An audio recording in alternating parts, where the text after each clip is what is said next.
message. The future is not set.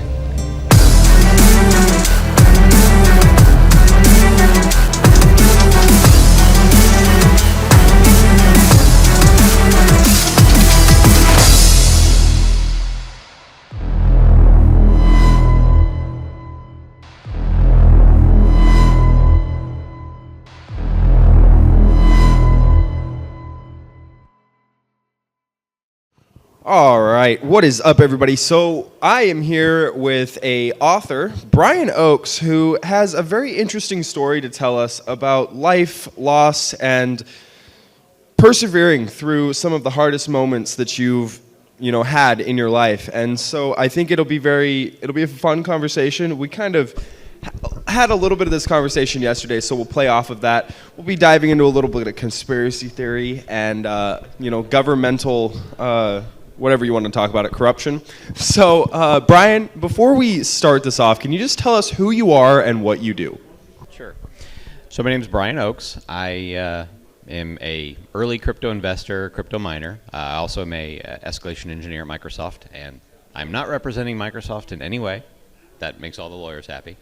I'm also an IT director for another company in Texas. So pretty much my whole career has been in IT management, IT hardcore debugging, just things related to that. Awesome. So you wrote a book. It's called Undermined. I'm holding it right here. This is a good little book. I have one. I'm actually very looking forward to reading it. Now, tell us, before we get into the story, tell us the premise behind the book. So the premise behind the book was a December 8th, 2020, I was SIM swapped. And that ultimately led to the loss of 31.5 million in crypto. Took them about 8 minutes, and I was actually watching it occur while it happened, completely helpless, unable to do anything. Yeah. Can let's kind of dive into that now. Let's start to unpack some of the things here. So tell us the story, as much detail as you want to share without, obviously giving out all the details of the book. We want people to go and buy the book. Come over to Brian's booth. He's got a QR code. Buy his book. It's on Amazon. It's on Amazon. Everywhere you get books. But yeah, just tell us how this occurred. What was your initial feelings when it happened? Sure. So like any good story, it was a cold and windy night. It actually was, which is kind of ironic. I was actually at the office with my wife and kids because, we were moving into a new office. And this was an office for where I was an IT director. And so bring up the kids. Child labor is a good thing, right? Teach them good responsibilities. Have my son help rearrange the office. Brandy went ahead and brought up some food, and actually I remember she had a little Instapot. She made something. It was nice. And we're going ahead and we're moving things around, and it was about 8:08 p.m. And I looked down at my computer, and I get an email first in my Hotmail account that says a transaction was processed at AT&T. And then about a few seconds later, I look down at my computer and it says needs password, like in Outlook, right? So, and then all of a sudden I look to my left and my phone says no signal. So at that point, you just kind of get the chills because everything that we do is through this device. And so if you think about it, right, you're all of a sudden in a remote area and you need help. You look down and you have no signal. It's that type of feeling. You just kind of get that weird pins. And then immediately I'm like, asked Brandy if she did anything. She said no. And then I just begin to start processing this. And that's where the story starts. Yeah, this is something that can happen to anyone. You don't necessarily need to be a crypto millionaire to be targeted for this attack. But kind of go over that target, what makes a good target for one of these attacks? So the best target is the person who doesn't think they're ever going to be a target. And in fact, everyone in this room is a target, but we just never realize it, right? So for me in the crypto space, I was a very unassuming behind the scenes person. Not really a speaker, I've been to conferences and was somewhat known in some mining circles. But as far as a person who would do a keynote or anyone who would ever be considered a target, I would never see myself as that. And that was one of the mistakes that I made. Yeah, absolutely. So can you tell us, how much did they take? So total that night, it was $31.5 million in crypto. So it was a total of 500 Bitcoin plus another wallet that had lots of other coins that I used for buying, selling, trading, more of a quick wallet. And how were they able, I mean, yeah, we know that you got SIM swapped, they were able to get into your phone, but how did they actually take the crypto? So the crypto was, so effectively when you're SIM swapped, if you think about it, you are no longer in control of the device that we're using for two-factor authentication. So as much as you want to use your normal SMS two-factor, it's probably not the strongest thing. That's why they always want you to use the standard two-factor app. Well, those are also compromisable as well. In my particular case, they were able to reset a password on my Hotmail account, and in the information associated in the Hotmail account led them to be able to get access to all the crypto. Yes. So what are, because I want to dive into your reaction and how you responded to it. But before we get there, I want to kind of paint this picture of how people can protect themselves from a scenario like this as best as they possibly can. So you really, you can, but you can't, if that makes any sense. Because in my particular case, I never thought I was going to be a target, and what I ended up leaving was simple breadcrumbs in a mailbox that I had forgotten about for over a decade. So it's the logic of you want to email yourself maybe a picture of your driver's license, or maybe part of a social security number, or maybe a part of a password or something that we all have done it, and anyone in this room who says they haven't, they're a bold-faced liar, because we all have, and that's okay. It's just a matter of those pieces of information are useless until somebody wants to connect the dots on you. And if someone is sitting watching any one of us, they could pick up our patterns, they could pick up some of the things that we repeat, they could pick up some of our tells, and use that effectively against you. In fact, a lot of these projects that I'm seeing here throughout the conference are great, they're awesome, neat things, until they're used for nefarious purposes. And I come from the generation that maybe is naive. We generated a lot of these things, and we thought they were neat, and they were fun, they were interesting educational projects. Sure, there was probably a segment of the people who were in that were into it for nefarious, but I just don't think that way. So again, I never thought I was going to be a target in this case. Yeah, I think it's, even though you don't think you're going to be a target, always understand that the unexpected can happen. Absolutely. I mean, we had our company Bitcoin mining world, we had an experience like this, I mean, obviously not to this extent, but these kinds of attacks, they can happen to anyone, and if you're unsuspecting, I mean, you're more vulnerable than you are if you are suspecting, and if you're suspecting, then you can start to prepare and just be vigilant. And in this space, I mean, especially in Bitcoin, there is so much money that's on the line, and it's increasing in value every single year, and so it is more and more important to be vigilant and take this seriously. Don't just buy Bitcoin and say, oh, I've got the greatest asset in the world, I don't need to do anything with it, I don't need to protect myself. It's like, actually, you kind of do. It's super important. So one other point I'll bring up, though, because there's an interesting angle to this. The one piece that I no longer had, the one piece of security that I didn't have control over is what was compromised. And that's the thing that I want to take people, I really want people to understand, is that when we sign up with our bank, or we sign up with a financial institution, they want us to use SMS two-factor messaging. And in this particular case, when I was SIM swapped, the actual phone number was sent to another phone. So for instance, let's say I wanted to reset my password. I no longer had physical control of the device receiving that information. And it was due to no fault of my own. It was due to the fault of a compromise of the carrier. So the carrier in this case was as much of a victim as I was. Doesn't make it any better, but they were actually compromised just like I was. I unfortunately was the end target who was exploited. Yeah, absolutely.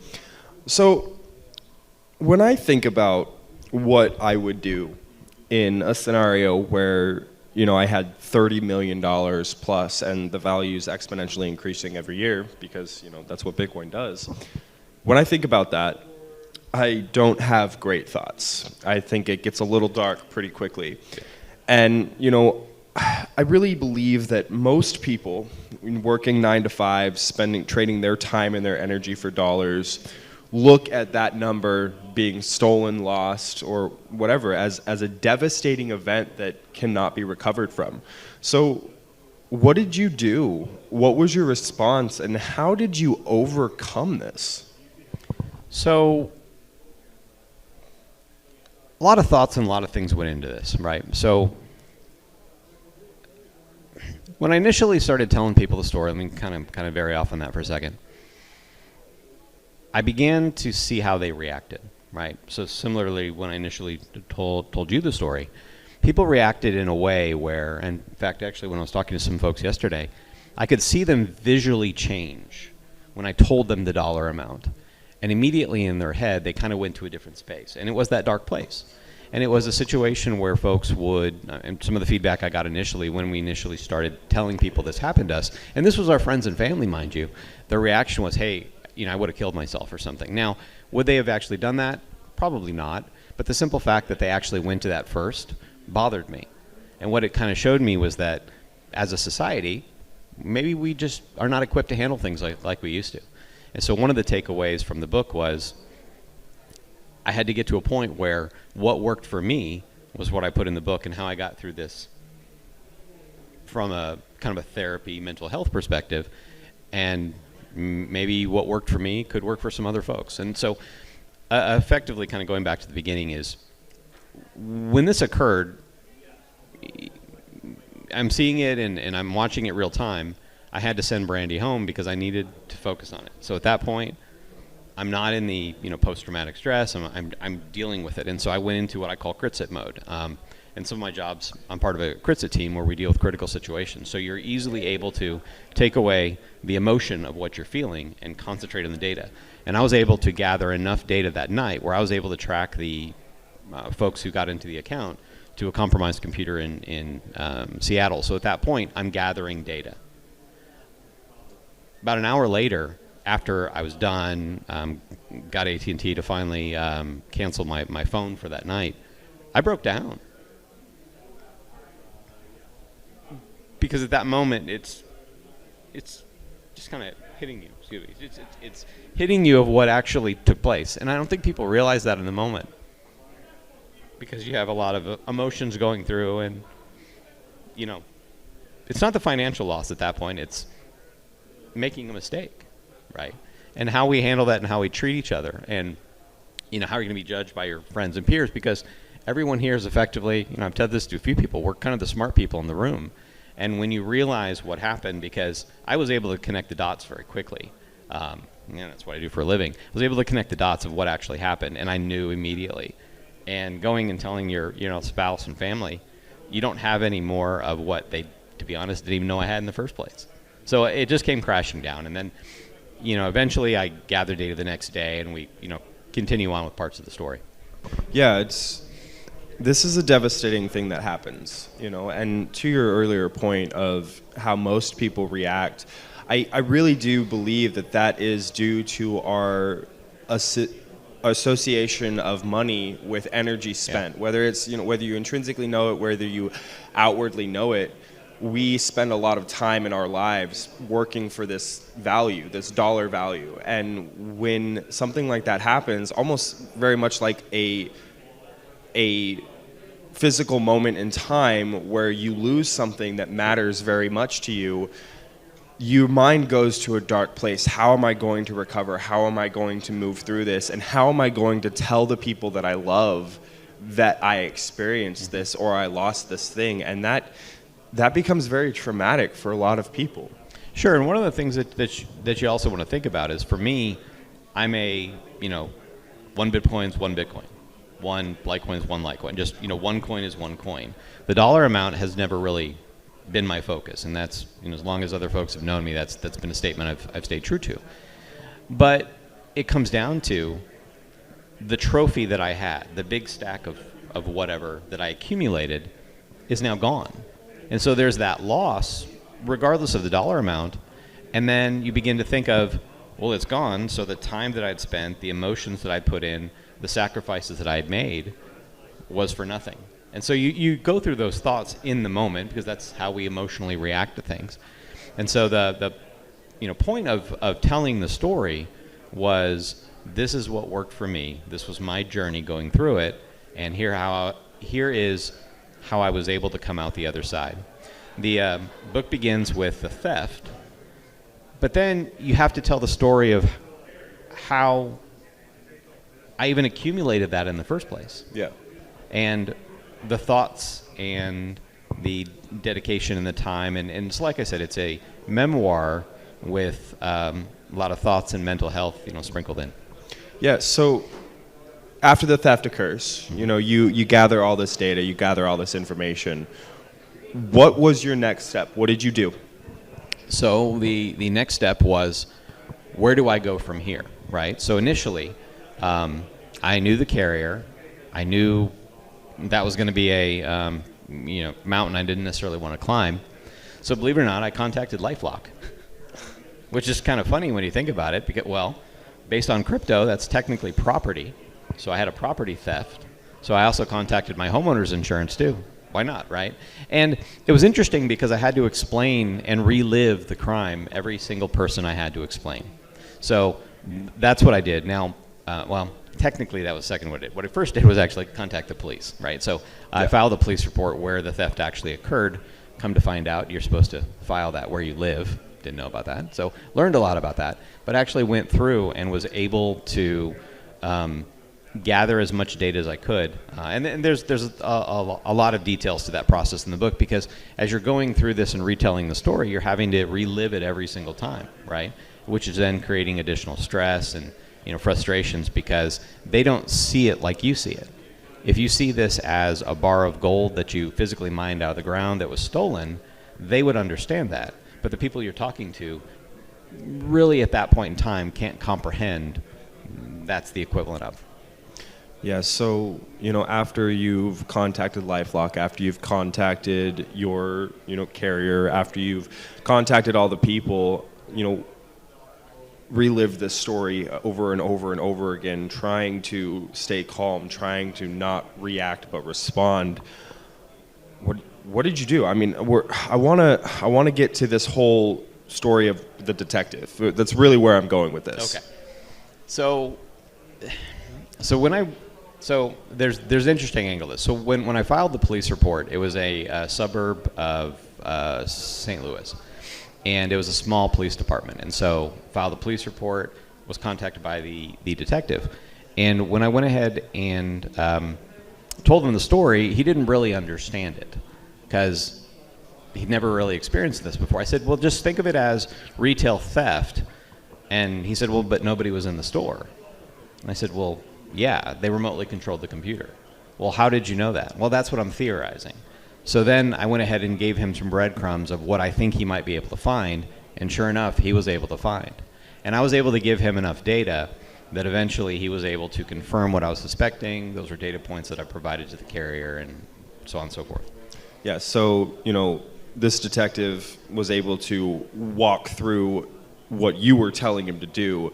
Did that bring up any suspicion on his part that you might be involved with this theft, or how did that look like? Because you were handing him everything. Yeah. So the accusation was actually made by the carrier, which I thought that was kind of interesting. Why would I steal from myself? But that's a whole other conversation. It actually got to an interesting point where the detective was actually instructed to no longer talk to me, which I thought was interesting. I didn't really think about that in the moment because I was kind of moving on in this whole process. After all that was complete, we eventually contacted the carrier and had to relive it all over again. Yeah, it's crazy to me that all of this can happen, and because we're dealing with something that a lot of people don't understand. Shots fired across the bow, you're being suspected of stealing from yourself. Meanwhile, you just lost $30 million or more at this point as we're increasing through the time. But why on earth would you steal that money from yourself? And why, my mind starts to go to even darker places of corruption and lies when the detective who's supposed to be working on your case he's no longer allowed to contact you. Yeah, so that was kind of another additional data point that came up, is that I was reached through other mechanisms by this individual who said he was instructed to no longer contact me. And I can theorize of what was happening in the background. At that point in time, the carrier came in and removed all of the equipment actually from the store, and this was a franchise store, so there's some other situations with that. But at the end of the day, nobody really wanted to protect the consumer. And that's kind of something that I like to continue and talk about in this particular case. So let me just kind of take a step back. So for anybody who is ever seen SIM swapping, there's effectively three types. But really there's two. One is there's somebody on the inside of the store who is paid to go ahead and transfer numbers, right? That's fairly common, more than people want to admit. The second type is what I call the Telegram groups, right, where there's a coordinated group of folks. They go in, they steal the manager's laptop or tablet, which is logged in. They've got about 35, 40 minutes to actually go ahead and change as many numbers as they can, usually a coordinated group, And then there's mine, which you don't really ever hear about. The actual terminals or laptops, computers inside the store were compromised remotely. The store was actually closed when mine occurred. So the store was specifically targeted, pre-planned.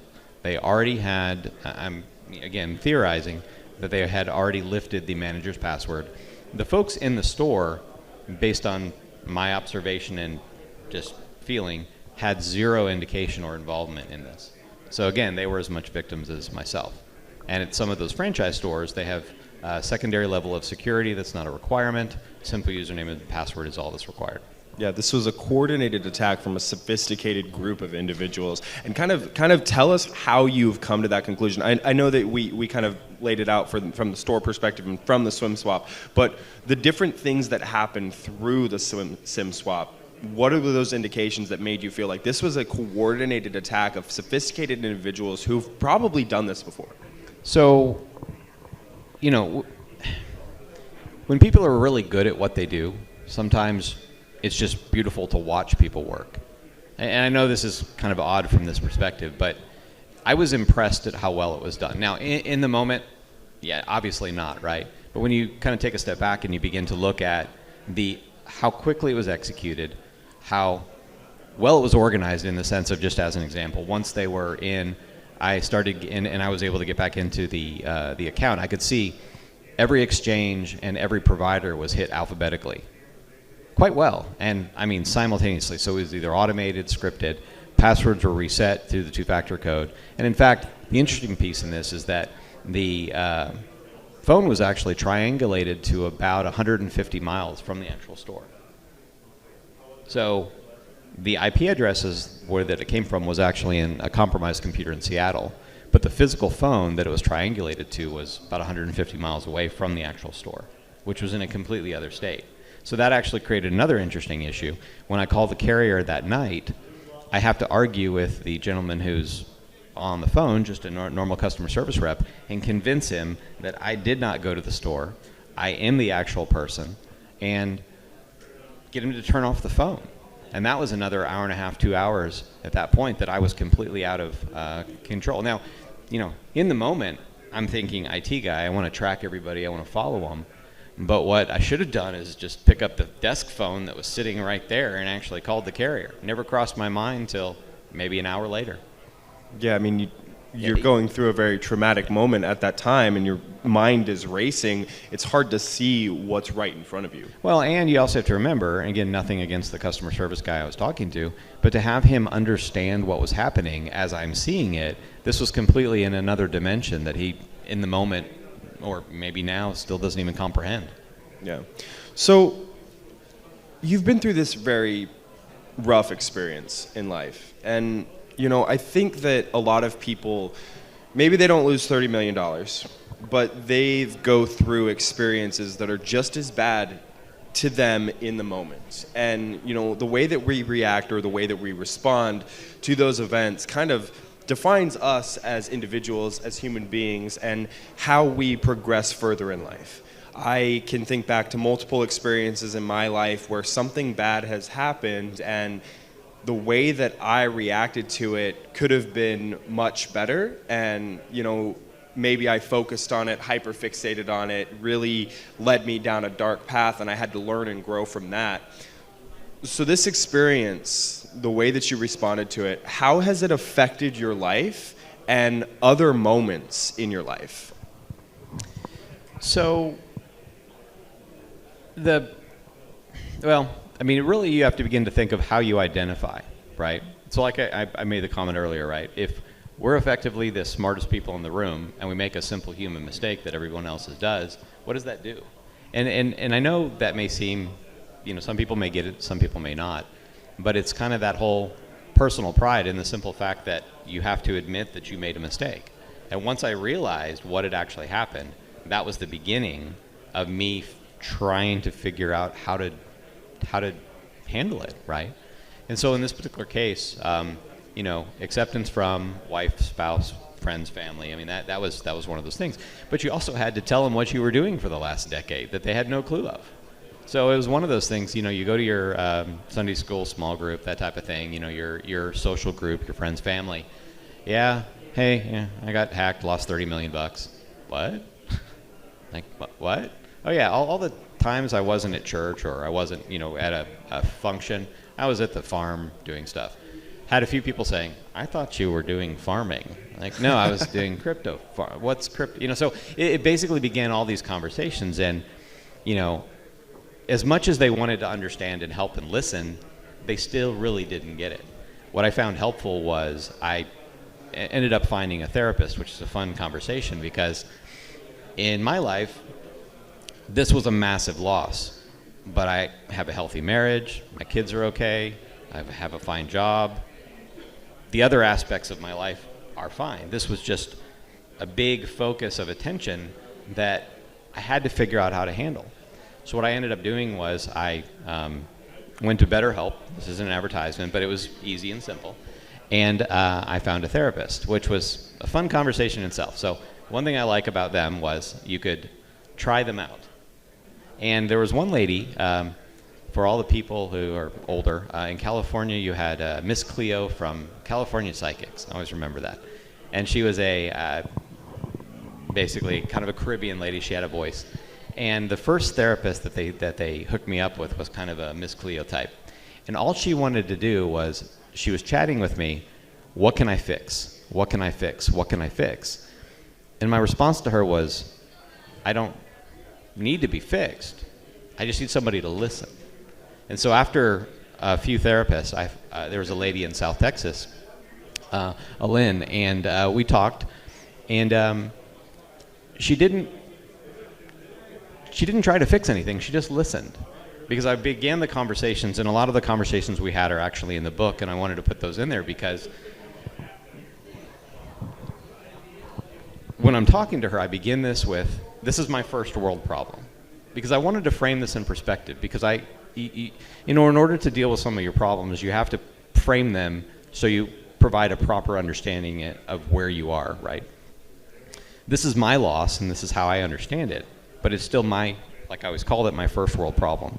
And once we had those dialogues, it was nice to finally get them out, because it wasn't something I wouldn't to burden my wife with, and she would absolutely listen, but it really didn't matter. In fact, a point that I put in the book is she never even knew how much crypto I had, because I never brought it up, because it was something that I never really focused on, if that made sense. I was about the mining, the technology, the interest, the blockchain itself, not the dollar amount, right? And that was just something. So she took that pretty well. She knew I had a lot, but she never really knew the amount. Still loves me, still happily married, so that worked out well. But it was one of those things when I started talking to Lynn, it was nice because I could finally get it out without judgment. Somebody just listening. Now, it's funny because we've had some conversations afterward. I haven't talked to her in a while, included her in the book, but we've chatted offline, and she said she's kind of given me the untherapist view, and she said it was interesting as I'm driving in the car telling her about my first world problem. She didn't really believe the story in the beginning, but at the end of the day, she is a Bitcoin supporter and she loves it. So a lot of our conversations turned into me having to educate her even through the therapy process as she's listening so she could understand what I was saying.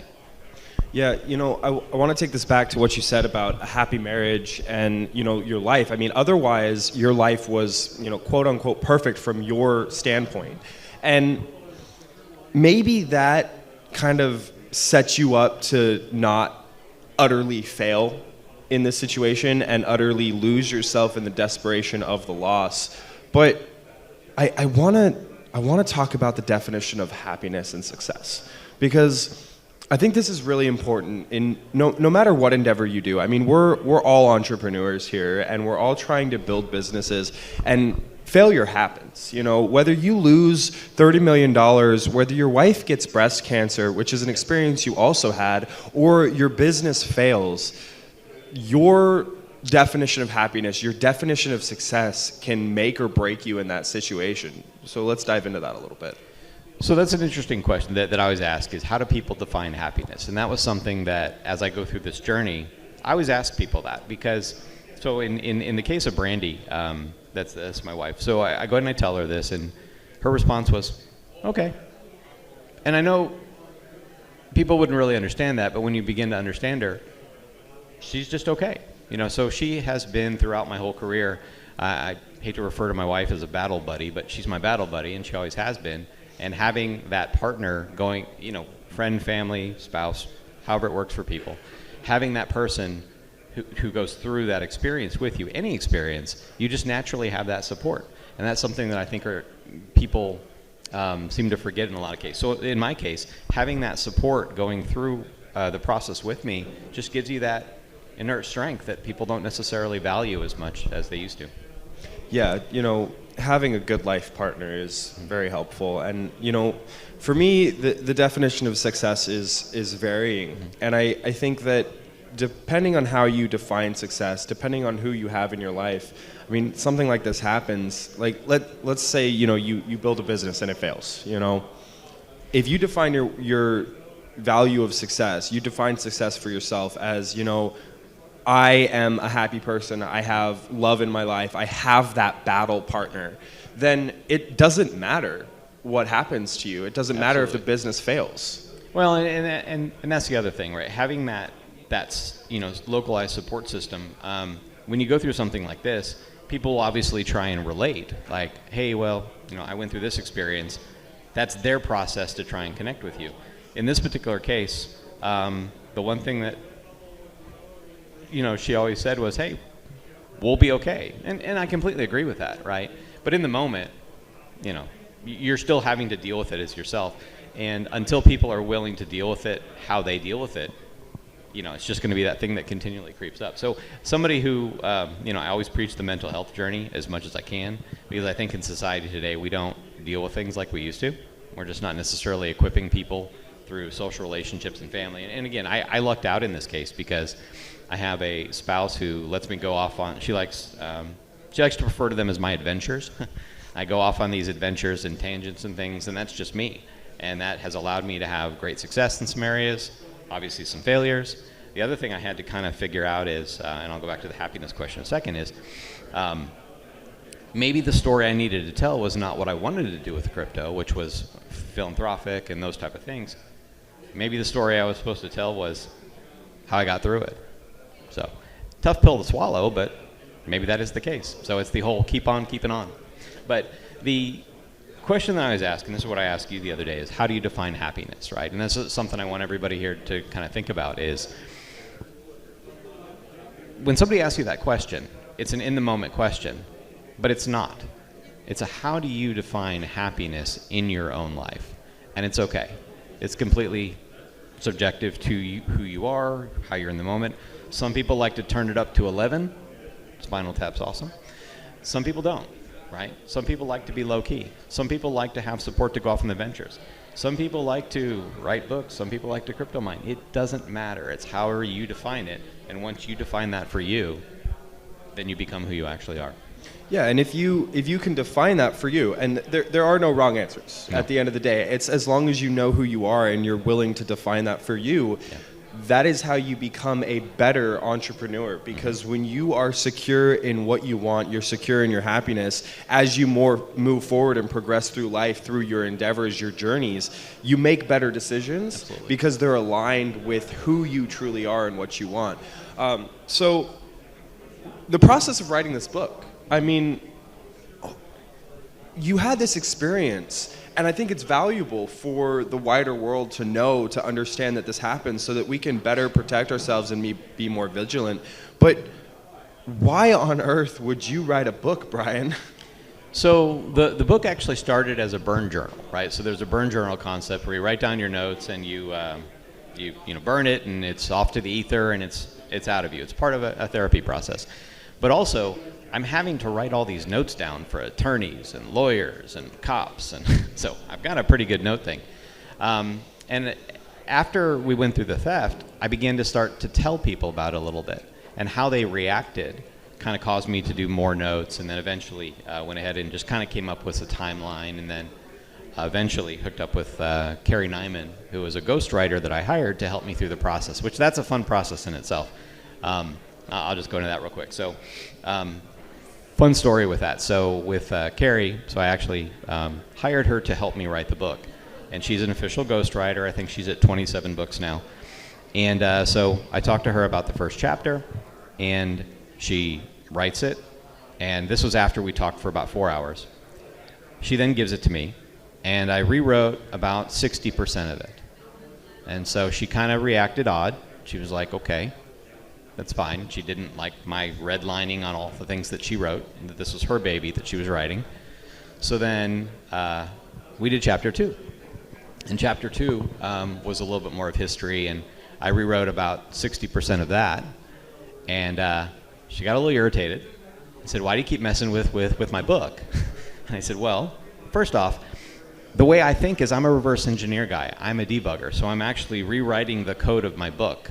And once I began to explain that to her, and once I began to get her to understand that, it was a magical process, because now she understood that I'm going to critique everything.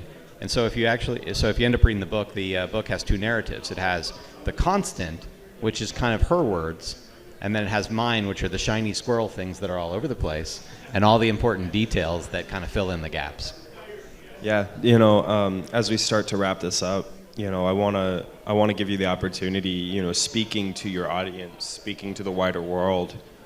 What are some pieces of advice that you have? What are some key takeaways that you want to leave the audience with? So one of the key takeaways is that if you don't think you're ever going to be a target, you already are.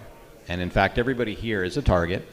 Some of the mistakes that I own up to that I make in the book, every single person here has made those mistakes. It's the concept of convenience versus security. And I mean, just as a great example, I'm sure everyone has put part of their social security number, maybe a picture of their driver's license. They emailed it to get it between devices conveniently, which is fine. It's not. But people do it. They just never go back and clean it up.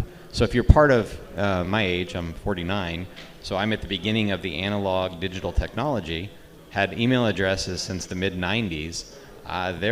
And of course, I'm a pack rat of digital data like everybody else. And if you don't go back and sanitize it, then if somebody wants to get in, it's a simple fact of they can. Yeah, absolutely. Go back and sanitize your digital life. I think it's very important. As we're here at the CypherCon. I mean, there is all kinds of technology here, people educating people on cybersecurity, on ways to protect your digital life.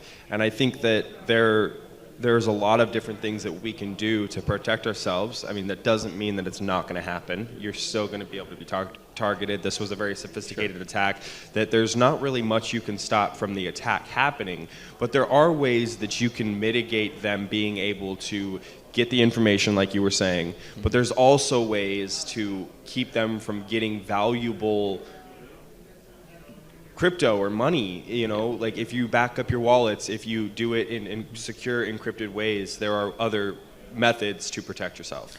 But there's also another angle to this too, is that when it does happen, it's okay.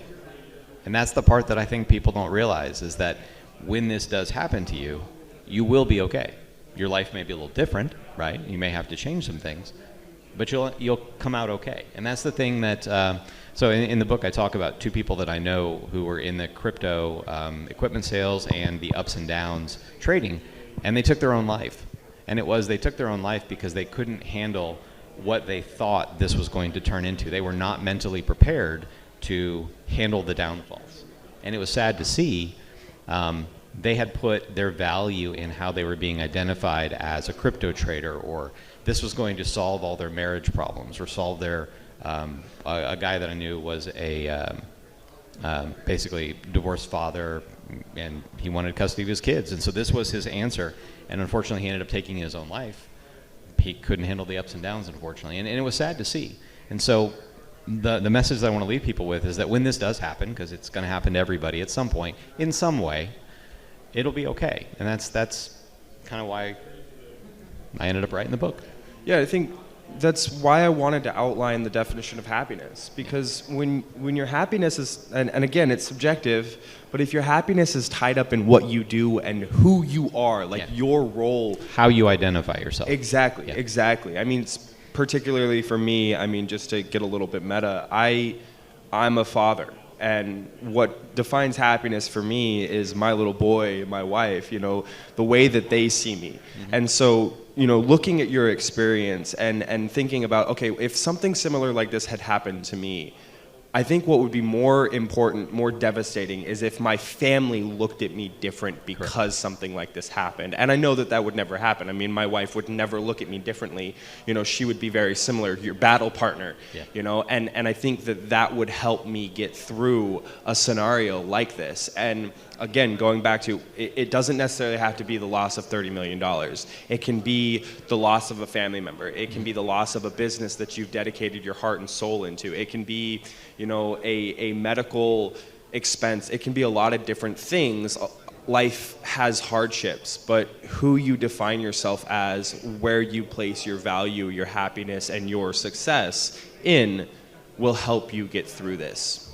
One of the expressions I use a lot is just keep on keeping on, right? And so one of the things that, and as we were writing the book, my wife was diagnosed with breast cancer. Yeah. That was rough, but the reason we ended up putting it in the book was because, as I was telling Carrie, we just handled it. And so she ended up having a double mastectomy a month after she was diagnosed. And that just absolutely floored Carrie. And she wanted us to put it in because how we handled that was kind of how we handled the crypto theft. We just kept on, continually move forward. Didn't dwell in the moment and what was happening. You just have to keep it on. So. Absolutely. I couldn't agree more. Well, Brian, I want to say thank you so much for writing this book and telling your story. I think this is an important story to tell. So for anybody who wants to get the book, you can find it on Amazon. It's called Undermined by Brian Oakes. I highly recommend that you go and get the book. And he has some with him here today, so if you're in the audience, he's got some books. Come buy a book, get it signed by Brian, and if you have any questions for him, I'm sure he'd be happy to answer them. Brian, I want to say thank you so much for what you do, and I appreciate your time. Thank you very much. All right, guys, we will be back in, Scott, 15 minutes? About 15 minutes for the next one. It's not on the TV, but we've got some good stuff for you. We're going to be talking about Bitcoin and Bitcoin mining.